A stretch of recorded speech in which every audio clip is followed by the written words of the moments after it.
आज पवित्र अनानवी अवसर रे राधापाद दर्शन साक्षी गोपाल मंदिर रे चली राति 12 भक्त मानकर आवागमन रही और बहु संख्या रे भक्त माने आसिक राति 12 अपेक्षा करते जिते दर्शन आरंभ है इमिडिएटली पुलिस तरफ से सुरखुर दर्शन कर व्यवस्था जहाँ कराई सुचारू कराई बहुत संख्या रे भक्त आसिक दर्शन करी फेरी सारी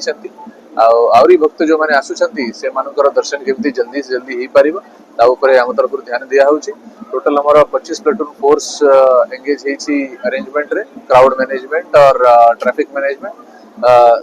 हमरो चेष्टा रही छी के जल्दी से जल्दी हमें भक्त मानकर दर्शन कराई पारिबो आ जहाँ अरेंजमेंट कराइतला वर्तमान टोटली अंडर कंट्रोल अछि आ समस्ते आराम से आसी दर्शन करिकी फेरुचंती सीनियर ऑफिसर्स समस्ते प्रेजेंट अच्छी मंदिर भितर बाहर ट्रैफिक सब देखुंती जो भी जदि किसी प्रॉब्लम होची कंट्रोल रूम माध्यम रे ताकू आमे रिजॉल्व करू। नहीं नहीं नहीं सेमती किछि नहीं मोर आपन को सर्विस ऊपर भरोसा अछि। मम्मा भरोसा माने कोन?